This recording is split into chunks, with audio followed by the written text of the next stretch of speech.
Hola a todos, muy buenas tardes. Vamos a comenzar el ciclo de conferencias de la tarde de hoy, de la tarde del sábado 16, y decir que la tecnología nos atraviesa.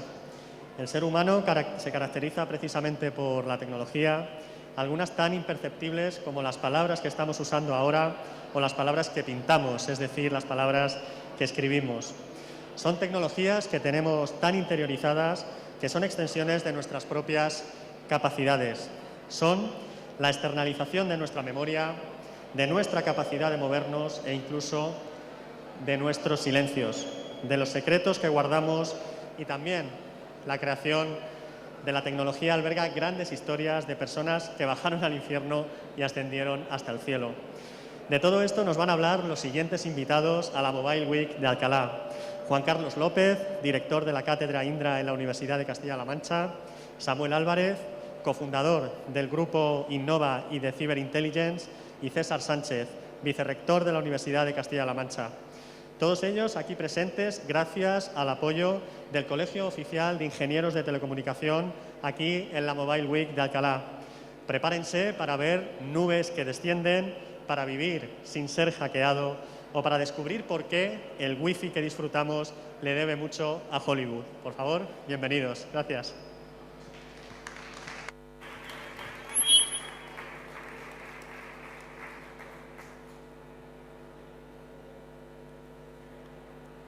A ver. Hola, buenas tardes a todos. Imagino que la palabra nube no les resultará ya desconocida.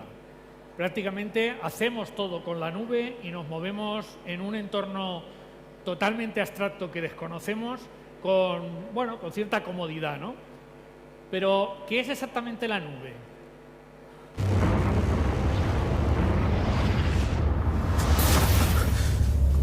Sabía yo que lo de subir tantas cosas a la nube no iba a traer nada bueno. El acabose. Esto es el acabose. Bueno, imagino que probablemente todos recuerdan este sketch de José Mota de hace unos años que decía esto es el acabose porque la nube prácticamente se va a caer de todo lo que estamos metiendo dentro. De hecho, cuando subimos cosas a la nube es como este señor de aquí, que prácticamente no nos preocupamos de qué subimos. No subimos documentos, sino subimos el archivador. Guardamos fotos y guardamos hasta el marco, ¿no? Y cuando hacemos fotos, pues probablemente últimamente pues a que no es una foto la que hacen habitualmente, sino son 10 seguidas por si acaso salen mal. ¿Borran alguna? No. Subimos todas a la nube sin importarnos exactamente, es un espacio que es infinito. ¿Pero qué es realmente la nube? Bueno, pues la nube es sobre todo, y esto es importante, es un recurso, o sea, es algo que estamos utilizando y es físico, ahora lo veremos, pero es un recurso compartido, que gracias a las redes de telecomunicación, precisamente lo bueno que tiene es que lo podemos usar desde cualquier lugar y en cualquier momento, pero todos accedemos de alguna forma a la misma nube. La nube, cuando pensamos en ella, fundamentalmente todo el mundo piensa en almacenamiento, pero no solamente es almacenamiento, sino también es acceso a servicios software, programas que están en la nube y yo los ejecuto desde la nube. También son plataformas de desarrollo para la gente que trabaja en desarrollo de proyectos informáticos, juega con la nube durante ese proceso de desarrollo y en general es una infraestructura, es decir, es una casa, algo que de alguna forma es físico y que nos da sobre todo almacenamiento y cómputo. Es muy importante también pensar que muchas veces nuestras capacidades de cómputo son muy limitadas y sobre todo empresas tienden a ir a la nube a hacer ese cómputo mucho más rápido y mucho más barato. La nube ha funcionado bien durante muchos años porque ha permitido que empresas que no podían comprar determinados servicios informáticos los alquilaran a empresas que los servían desde la nube. Luego además nos ha permitido colaborar porque todos conectábamos con un mismo sitio. Nos ha permitido también tener cierta seguridad. Los sitios de almacenamiento en la nube nos permiten recordar hasta versiones antiguas de mi mismo fichero, con lo cual si lo borro puedo acceder a otros. En general, ha hecho un servicio que ha permitido progresar en la utilización de los sistemas y de los servicios informáticos. Pero hay que pensar que la nube necesita de Internet, o sea, realmente necesitamos tener una conexión de Internet para utilizar la nube, necesitamos asegurar que los datos donde los ponemos son privados, hay seguridad, y necesitamos también pensar que cuando todo esto crezca y se desmande, como decía José Mota, no se nos va a caer la nube encima. La nube tiene un par de problemas que son los que vamos a ver. Uno es el de conectividad. En este mundo donde ya conectamos absolutamente todo, pues claro, todo conectado a la nube nos crea problemas de congestión en las redes de telecomunicación. Fijaos todo lo que pasa en un minuto en Internet y la cantidad de transacciones que se hacen utilizando todos los servicios informáticos que de alguna forma están en la nube. Instagram está en la nube y en un minuto se comparten 695.000 historias. Pero además hay 28.000 suscriptores en un minuto viendo Netflix. Y además pues hay descargas de TikTok, 5.000, está WhatsApp, están todos los servicios que todos conocemos colocados en la nube. Y todo eso pasa en un minuto. Se nos caerá, como decía José Mota, pero es que cuando hablamos de Internet de las cosas y pensamos que las cosas son inteligentes por el mero hecho de estar conectadas, estamos empezando a conectar absolutamente todo a Internet. Y todo, al fin y al cabo, utiliza la nube como un medio de depósito de información, de ejecución de programas o de cualquier otra cosa. Fijaos que ya llegamos a conectar hasta esta sartén que por el mero hecho de estar conectada a Internet, pues ya es inteligente. Entonces, hasta tal punto ha llegado este deseo de conectar toda la red que algunas consultoras dicen que va a haber alrededor de 26.000. Esta es del año pasado, es una cifra estimativa que se daba un par de años antes. 26.000 millones de dispositivos estarán conectados a la nube.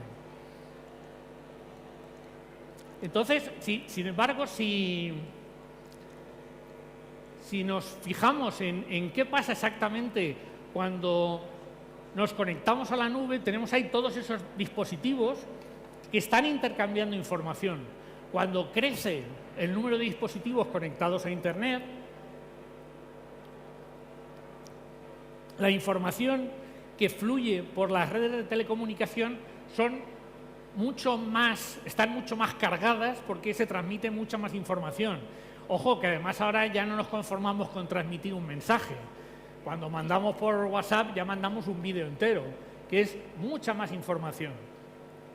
¿Qué es lo que nos provoca eso?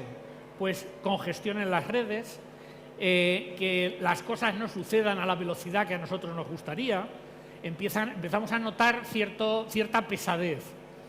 Ese es el problema que provoca el hecho de que la conectividad de alguna forma se sature. Pero hay otro problema que viene dado por el hecho de dónde está la nube.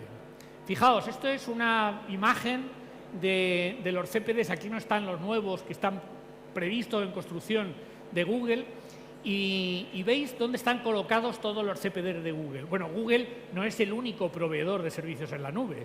De hecho, Google lo conocemos porque interactuamos con él. Todos tenemos una cuenta de correo electrónico en Google o utilizamos algunas de las herramientas que tiene Google. Pero hay muchísimos proveedores de nube, digamos, de almacenamiento y procesamiento de cómputo en todo el mundo. Pero como veis, vamos a pensar solamente en Google, ahí están esos centros de proceso de datos. ¿Qué pasa si el señor en Sudáfrica está utilizando un servicio en la nube con Google? Pues fijaros lo que tienen que currárselo los datos para ir hasta un centro de proceso de datos. O sea, realmente cuando nos comunicamos con la nube tenemos que pensar dónde está, porque resulta que la foto que nos hemos traído, que hemos hecho en el viaje que hemos ido con los amiguetes todos juntos, yo la coloco en la nube, se me va la foto a Seattle y resulta que quien está viendo las fotos que yo he puesto ahí son los que viajaron conmigo, que están en la casa de al lado. Y resulta que se traen las fotos desde Seattle otra vez, ¿vale?, para verlas. Entonces, tenemos que pensar dónde están. Además, fijaos dónde están. Normalmente están en el hemisferio norte, ¿vale? El hemisferio sur prácticamente está despoblado. Hay otros proveedores que tienen, evidentemente, centros de proceso de datos, pero fijaos, eso es importante. Cuando yo viajo a París, la guía que utilizo para moverme por la ciudad no necesariamente está en servidores que están en París, sino que cada vez que accedo a ella, de nuevo viajan los datos hacia un sitio y hacia otro. Hay otro tema, el tema de conectividad, creo que más o menos somos conscientes de lo que ocurre, de cómo se congestionan y además de los tiempos que tardan las cosas en moverse, pero eso tiene otros efectos. Y hay un efecto muy importante que es el que vamos a ver ahora, que es el del consumo. ¿Por qué? Porque los centros de proceso de datos, que son los conjuntos de ordenadores que mantienen ese almacenamiento o que de alguna forma son capaces de procesar a alta velocidad y donde mandamos los datos, pues si los ponemos todos juntos, resulta que consumen mucho. Son unos de los sistemas o de las infraestructuras que más consumen. De hecho, eso ha llamado la atención y hay mucha gente preocupada por ello. Y fijaos algunos de los titulares en periódicos de gran tirada, ¿no? La nube es tóxica, ¿no? ¿Por qué? Pues no, bueno, es una metáfora, pero es tóxica porque realmente está consumiendo recursos del planeta, está consumiendo mucha electricidad. Los CPD de todo el mundo consumen 30.000 millones de vatios, un 1,5% de todo el consumo mundial. Fijaos, en el consumo mundial no nos olvidemos que hay las grandes empresas de manufactura que consumen mucho, hay grandes empresas, un 1,5% nada más que en centros de proceso de datos es muchísimo. ¿Dónde vamos a enchufar? ¿En qué red eléctrica vamos a enchufar? Fijaos, además, cómo está ahora la factura de la luz, ¿no? Todo el Internet de las cosas. Es decir, ¿quién va a proveer de esos recursos? ¿Vale? ¿Cómo funciona, además, esto nos lleva a pensar cómo realmente es un centro de proceso de datos? Pues un centro de proceso de datos es algo así. Es como, no sé si os gusta Indiana Jones, ¿no? Ese almacén, cuando acaba la primera película En busca del arca perdida, entra en el almacén ese de los secretos del Estado americano y es una gran nube, una nave como esta, pero infinita, ¿no? Con montones de cajas allí que no sabemos qué hay. Bueno, pues así es un centro de proceso de datos. Pero el centro de proceso de datos lo que tiene no son cajas con secretos, sino son ordenadores. Pero no es solamente importante estos pasillos y este montón de ordenadores, sino lo más importante es lo que está debajo, que es lo que tiene que suministrar energía a los ordenadores, pero además tiene que refrigerar todo aquello, porque si no se refrigerara, el consumo haría que todo se calentase y de alguna forma empeoraría el propio funcionamiento de los sistemas. Es decir, yo no sé si habéis notado algunas veces que se calienta el teléfono, ¿no? Sobre todo cuando lo usáis mucho, o ponéis YouTube y estáis viendo, o una videoconferencia, y dice, cómo se calienta, ¿no? Pues eso es que se está consumiendo, todo consume. El consumo no solamente es en estos centros de proceso de datos, sino también en nuestro bolsillo. Pero fijaos que aquí necesitamos, porque cuando el móvil está caliente funciona peor, ¿no? Entonces necesitamos refrigerar todo aquello. Y para refrigerarlo, ¿qué utilizamos? Electricidad, aire acondicionado, más electricidad, no solamente para que los ordenadores funcionen, sino para refrigerarlos. Es más, muchos de esos centros de proceso de datos se están llevando a zonas incluso por encima del círculo polar. Es decir, ¿por qué? Porque, bueno, por lo menos allí el aire acondicionado puede ser un poquito más flojito, ¿no? Porque ya la temperatura que hace por allí me va a enfriar los ordenadores. Entonces, es importante saber también dónde ponerlos, porque de alguna forma se abarata la energía eléctrica a través dependiendo de dónde ponemos ese centro de proceso de datos. Bueno, aquí tenéis un billón de búsquedas en Google, que es lo normal en un día. Pues fijaros que gasta 12,5 millones de vatios. O sea, son cantidades ingentes de electricidad. Entonces, con esto lo que quiero decir es que la nube no es algo abstracto, etéreo, donde nosotros guardamos las fotos o los documentos y donde colaboramos en la edición de un documento, sino que está en la Tierra. Y fijaos si está en la Tierra, que es el sexto país, si ponemos en orden los países por consumo eléctrico, es el sexto país del mundo en gasto eléctrico, ¿vale?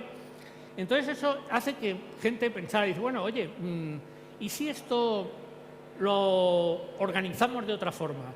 Y aparece el concepto de niebla. El concepto de niebla lo sacó de una empresa de routers que se llama Cisco, ¿no? muy ligada a la interconexión, y lo que hace es, si antes todo iba a la nube, pues vamos a crear una niebla alrededor que de alguna forma acerque la inteligencia, que yo no tenga que mandar las cosas hasta allá al fondo, hasta Seattle, sino que va a haber un conjunto de centros de proceso de datos mucho más cercano al usuario.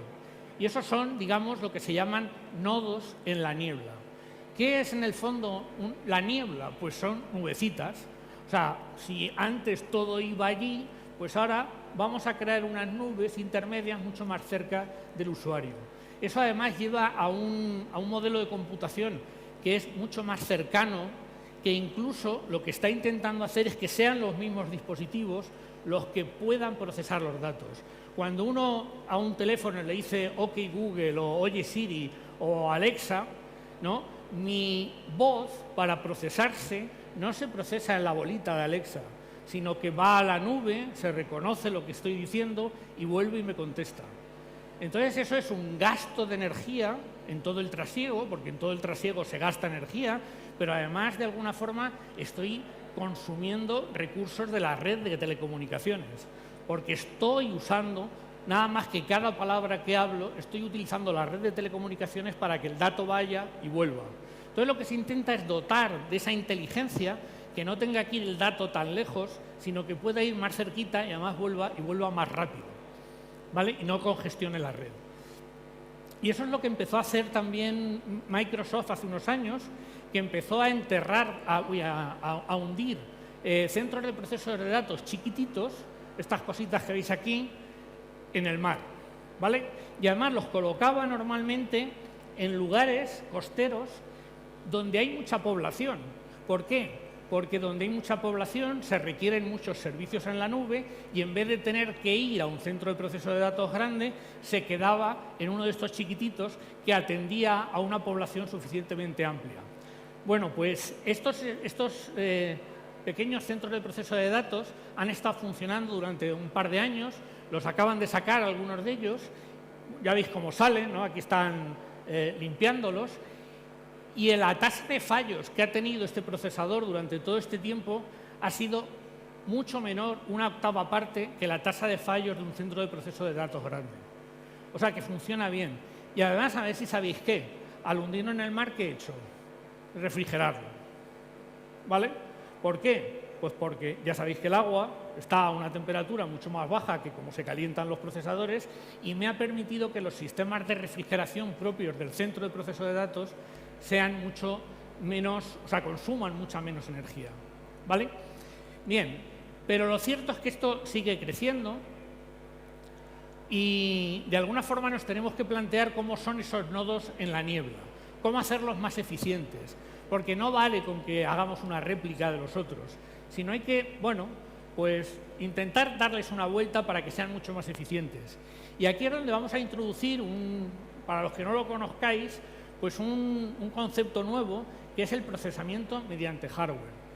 Todos podéis pensar, bueno, hardware ya tengo mi ordenador, el software corre en el hardware, ya, pero ¿qué pasa si al ordenador le quito el software y le hago ejecutar directamente aquello que yo necesito? Es decir, creo en hardware el procesador que necesito. Vamos a verlo. Fijaos, si miramos un chip por dentro, un Intel, un procesador de estas cucarachitas, que además sabéis que ahora hay pocas, ¿no? Que estamos en un momento en el que hay mucha demanda y hay poca fabricación. Si miramos por dentro, son un conjunto de bloques que lo que hacen es operaciones, sumas, restas, lo que pasa es que las hacen muy deprisa, ¿no? Las hacen a una velocidad bestial.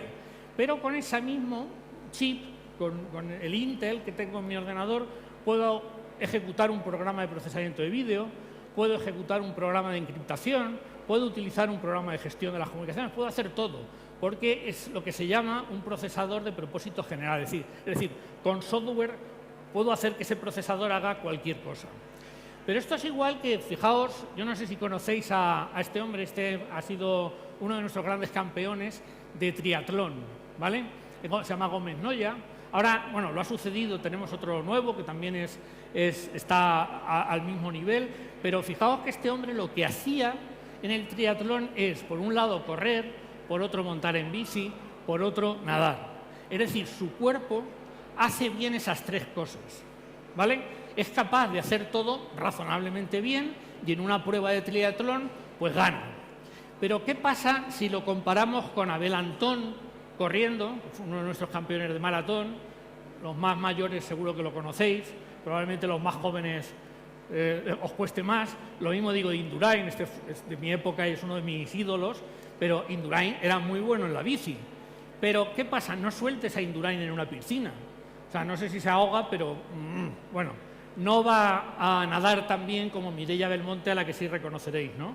Es decir, el Gómez Noya era muy bueno en 3 cosas, pero cuando solamente se trata de nadar, aquí tenemos lo que queremos.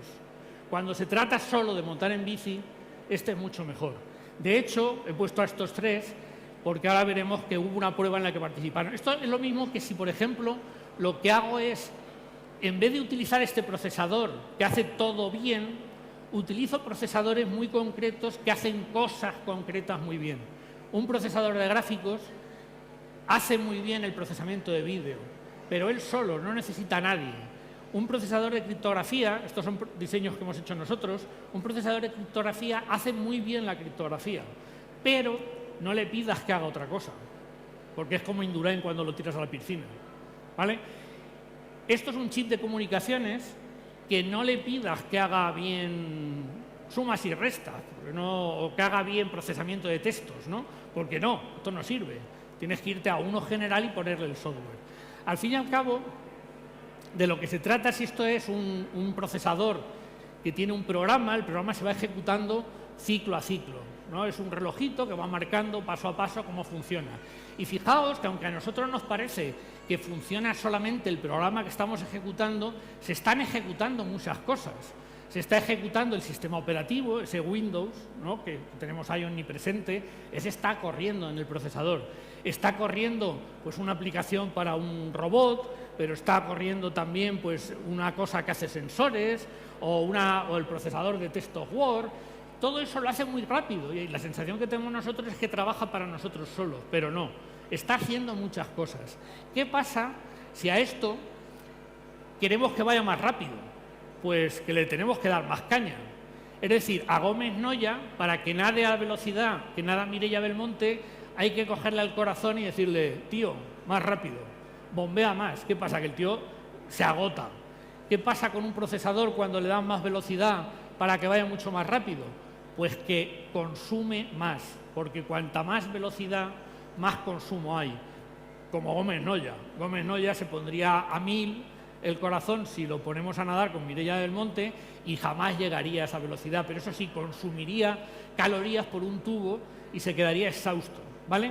Entonces, ¿qué pasa si intentamos quitarle esto amarillo, que no sirve para nada, y dedicar solamente mi chip a una cosa?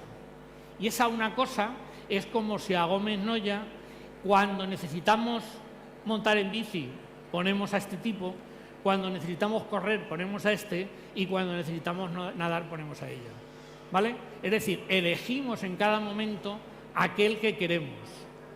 Eso nos lleva a unas cosas que se llaman dispositivos lógicos programables, que son dispositivos que, como veíamos antes, que en un momento dado pueden hacer una cosa, pero no por software, sino porque yo reprogramo la funcionalidad que tiene dentro y me parece que acabó ya el tiempo. Y la funcionalidad que tiene dentro la reprogramo para que haga otra cosa y puede hacer gráficos, puede hacer criptografía, es decir, le quito a Gómez Noya su cara, le pongo la de Indurain y actúa como Indurain. Pero es que cuando necesito que nade, le quito y la reconvierto a Gómez Noya en Mireia. Es decir, adapto mi circuito a cada uno de ellos cuando lo necesito. Eso es un dispositivo lógico programable que lo que hace es, a veces se convierte en un procesador de gráficos, a veces se convierte en una de criptografía y a veces se convierte en uno de estos, con las mismas prestaciones y además sin sufrir del corazón. Porque sufrir del corazón es que el reloj vaya muy rápido, compramos procesadores lo más rápidos posibles, pero no sabemos que lo más rápido posible es lo que más consume, lo que más se calienta. Entonces, con esto lo que logramos es no necesitar poner el corazón de Gómez Noya a tropecientos mil, ¿vale? Fijaos que este tipo de dispositivos Amazon y Microsoft ya los están utilizando en lo que serán sus futuros nodos en la niebla. ¿Esto qué quiere decir? ¿Que la nube va a desaparecer? No. Esto lo que quiere decir es que se nos junta todo, que vamos a tener en el futuro nube, niebla y que no vamos a ver un pimiento.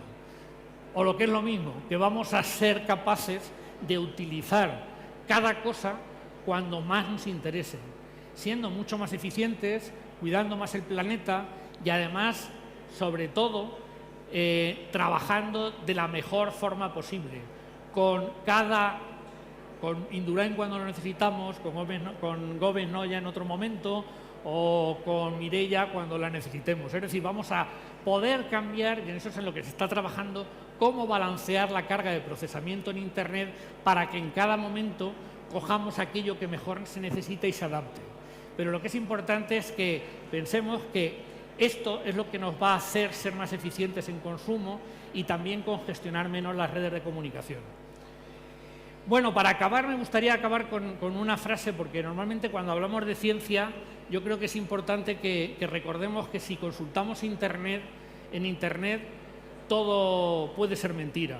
Entonces este señor, que es Neil deGrasse Tyson, realmente es un tío muy conocido en Estados Unidos, porque tiene programas de divulgación científica muy buenos, dijo esto, que lo bueno sobre la ciencia es que siempre es verdad, independientemente de lo que cada uno piense.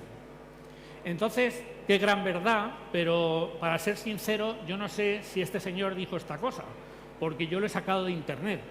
Entonces, el mensaje final es que hagamos caso a este otro gran señor, Abraham Lincoln, que ya hace algún siglo dijo que no creas todo lo que leas en Internet solo porque hay una foto con una cita al lado.